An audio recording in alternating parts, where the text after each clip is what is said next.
previous video we discussed about the topic contact forces, and today we are going to discuss about the topic non-contact force. Non-contact force, as the name suggests, जैसा कि name से पता चलता है कि non contact means जो दो object होंगे वो एक दूसरे के कांटेक्ट में नहीं होंगे, फिर भी अट्रैक्शन होगा दोनों के बीच और फोर्स एक्सर्ट होगा। तो इसके कितने टाइप्स हैं उसके बारे में, सभी टाइप्स के बारे में हम लोग यहाँ पर स्टडी करेंगे। फर्स्ट टाइप है मैग्नेटिक फोर्स। मैग्नेटिक फोर्स क्या होता है? The force exerted by any magnetic object is called magnetic force. कोई भी मैग्नेटिक ऑब्जेक्ट यदि फोर्स को एक्सर्ट करता है तो वो फोर्स क्या कहलाता है? मैग्नेटिक फोर्स कहलाता है।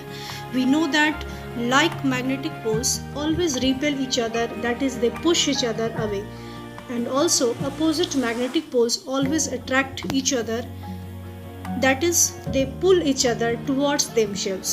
जैसा कि हम लोग डायग्राम में भी देख रहे हैं कि दो बार मैग्नेट लिया गया है और इस दोनों ही बार मैग्नेट में क्या है, तो जो लाइक चार्जेज है वो एक दूसरे को क्या कर रहे हैं, तो रिपेल कर रहे हैं, एक दूसरे से दूर जा रहे हैं। और जबकि जो अनलाइक चार्जेज है यानी कि प्लस और माइनस एंड प्लस, वो क्या कर रहे हैं, एक दूसरे को अट्रैक्ट कर रहे हैं, एक दूसरे को पुल कर रहे हैं, यानी कि आपस में अट्रैक्ट हो रहे हैं। तो ये डायग्राम से पता चलता है कि बिना कांटेक्ट हुए दोनों ही बार मैग्नेट एक दूसरे के अट्रैक्शन में आ गए, रिपल्सन में चले गए।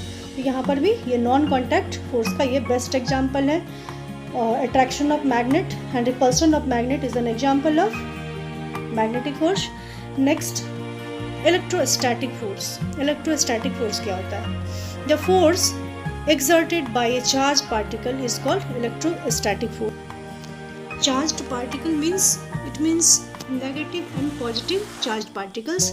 जो दोनों पॉजिटिव और नेगेटिव चार्ज पार्टिकल के कारण जो फोर्स एक्सर्ट होता है उस फोर्स को हम लोग इलेक्ट्रोस्टैटिक फोर्स बोलते हैं। We know that like charges always repel or push each other away, similarly opposite charges always attract or pull each other towards themselves।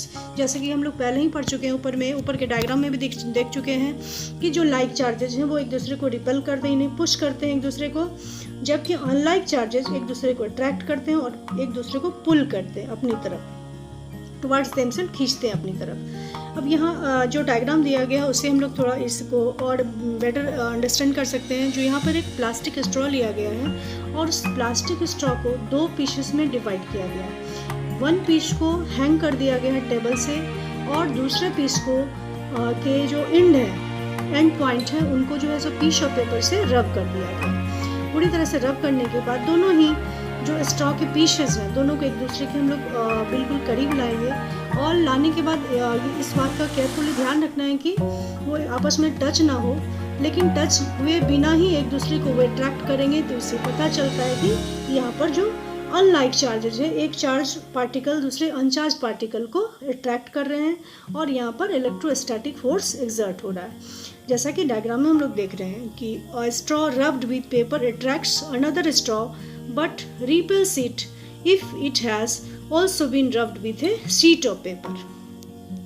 तो यहाँ पर इलेक्ट्रोस्टैटिक फोर्स एक्सर्ट कर रहा है। ये इलेक्ट्रोस्टैटिक फोर्स का एग्जांपल है। ग्रेविटेशनल फोर्स क्या होता है? It is an attractive force that is applied by the earth on all the objects। ये अट्रैक्टिव फोर्स होता है जो कि अर्थ सरफेस से लगाया जाता है, हर एक ऑब्जेक्ट के ऊपर लगाया जाता है। ग्रेविटेशनल फोर्स ये ग्रेविटी के कारण होता है, अर्थ के ग्रेविटी के कारण ये फोर्स एक्सर्ट करता है। It is also called the force of gravity और gravity that acts upon all the objects that are present on और नियर द अर्थ सरफेस। ये हर एक ऑब्जेक्ट पर लगता है जो कि अर्थ सरफेस के द्वारा लगाया जाता है। Gravity is a property exhibited by every object present in the universe and not only the earth. Gravity वो प्रॉपर्टी है जो कि एवरी ऑब्जेक्ट, जो जितने भी ऑब्जेक्ट यूनिवर्स में प्रेजेंट हैं उन सभी के द्वारा लगाया जाता है ये। Hence all the planets, the moons and even the sun have a gravitational force of their own। इतना ही नहीं, अर्थ ही नहीं बल्कि जितने भी प्लैनेट्स हैं, मून्स हैं, even sun have a gravitational force of their own. सबका अपना अपना ग्रेविटेशनल फोर्स होता है। जैसा कि डायग्राम में हम लोग देख रहे हैं कि बॉल को जब उछाला जा रहा है कि वो नीचे ग्राउंड से उसको एक ग्रेविटेशनल फोर्स लगता है उसके पीछे और वो ऊपर नीचे जंप करने लगता है। ग्रेविटेशनल फोर्स का यहाँ एग्जाम्पल दिया गया है। प्रेशर क्या होता है? The force acting upon a unit area is called pressure. Pressure क्या होता है? तो जो फोर्स यूनिट एरिया सरफेस पर लगाए गए फोर्स को प्रेशर बोलते हैं। Hence the pressure exerted by an object depends upon its surface area. It means अगर प्रेशर कोई ऑब्जेक्ट एक्सर्ट करता है तो वो डिपेंड्स करता है सरफेस एरिया पर। जितना ज़्यादा, if the surface is small, if the surface area is small, the amount of pressure applied large and vice versa. It means अगर सरफेस एरिया किसी भी ऑब्जेक्ट का ज़्यादा होगा तो वहाँ पर प्रेशर कम लगेगा, जबकि यदि सरफेस एरिया कम होगा तो वहाँ पर प्रेशर ज़्यादा अप्लाई होगा। The SI unit of pressure is pascal और न्यूटन मीटर स्क्वायर, न्यूटन प्रति मीटर स्क्वायर और newton metre -2। Force and area में जो रिलेशन होता है वो नीचे के डायग्राम में दिखाया गया है कि pressure is equal to force upon area, area is equal to force upon pressure and force is equal to area into pressure. ये तीनों रिलेशन होता है फोर्स और प्रेशर में, यानी कि प्रेशर टोटली डिपेंड करता है फोर्स और प्रेशर।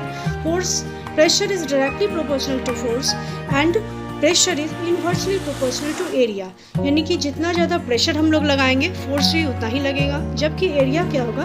तो एरिया डिपेंड करेगा, प्रेशर एरिया ज़्यादा होने पर प्रेशर कम लगेगा और एरिया कम होने पर प्रेशर ज़्यादा लगेगा। ये रिलेशन है, इसमें relation between force, pressure and area.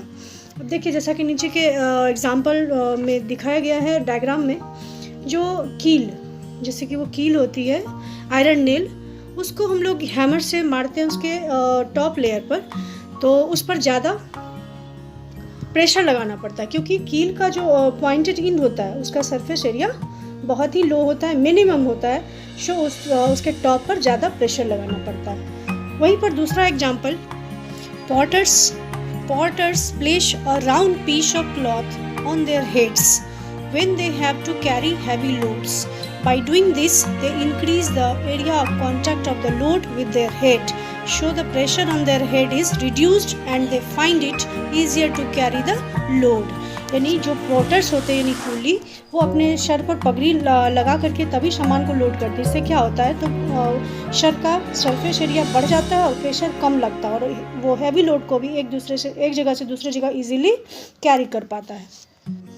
तो आज के इस क्लास में, वीडियो क्लास में, हम लोगों ने नॉन कॉन्टैक्ट फोर्स के टाइप्स और प्रेशर के बारे में पढ़ा। प्रेशर का क्या यूनिट होता है, प्रेशर का क्या डेफिनेशन है, प्रेशर का क्या फॉर्मूला है, उसके बारे में पढ़ा।